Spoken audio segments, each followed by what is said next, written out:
Yo, what's going on YouTube, and welcome to Goal Line Hockey. It's your boy Kevin Forte with some breaking news out of Boston. So the Goal Line Hockey curse, jinx, whatever you want to call it, resurrects its head again.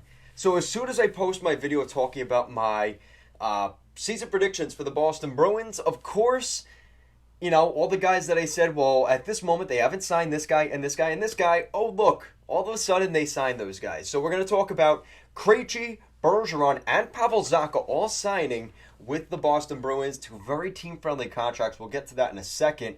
So let's get right into it. So my thoughts on the Bruins have completely changed this summer. With these three additions, you have completely fixed your center core. Just right off the bat. Huge additions to this group.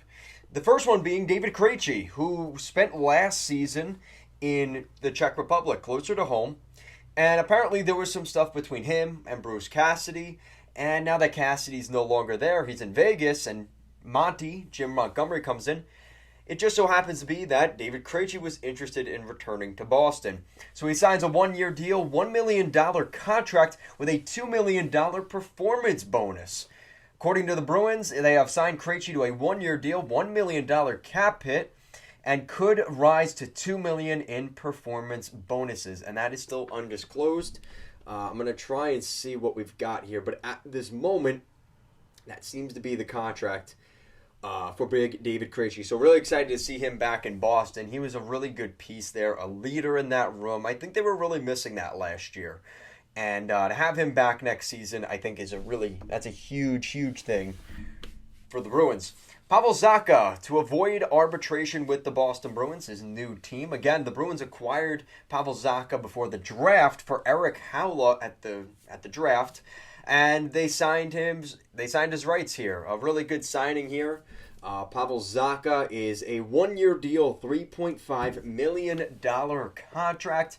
Again, this is according to Puckpedia and has since been confirmed. Pavel Zacha is a really good addition here. He had a down season in New Jersey last year, but 2 years ago, he was really good for the Devils. So I think they're hoping to get the Pavel Zacha we saw 2 years ago, a little bit more of that than what we saw last year. But I still think he's a very good player. He was a former 6th overall pick of the Sarnia Sting back in, I want to say, 2016, the 2016 NHL draft. Things just didn't work out for him in New Jersey. He comes to Boston and still fairly young, in his late 20s. He still has a chance to have a pretty good NHL career. Again, he started his career at 18, 19 years old in Jersey, so he does have a lot of experience under his belt. I think that's a great pickup for them. He can play center, he can play wing, so I think that's good for the Bruins. Patrice Bergeron, of course, is the big one here, and this is the blockbuster, the headliner one, and it's not even so much that he re-signed, it's the contract that he re-signed with the Bruins for. Patrice Bergeron signs a one-year deal, $2.5 million base salary. According to the Bruins, Patrice Bergeron has signed a one-year contract, $2.5 million on the annual cap hit. It's only a one-year deal, rising to $5 million if he earns a $2.5 million performance bonus in the event that he plays 10 games with the Bruins this season. He also has a full no-movement clause. So Patrice Bergeron is back in Boston, and I think the key things of this contract were made for Bergie. He wanted a full no-movement clause, and he wanted an opportunity to play in Boston on a short-term deal, and he got that. So this is really good news here for the Bruins. Obviously, your captain, your leader, the glue of this hockey team is back. This is going to still be a rough season for the Bruins. You're starting the season without Marchand, without McAvoy. Those are some key guys out of the lineup. And I'm not necessarily sure the latest on Taylor Hall, but I've also heard Hall might not start the season. So, again, I want to confirm that for you guys just in case. But that is the stuff we've been hearing. So let's look at who's on the LTIR right now. Let's just go off of that.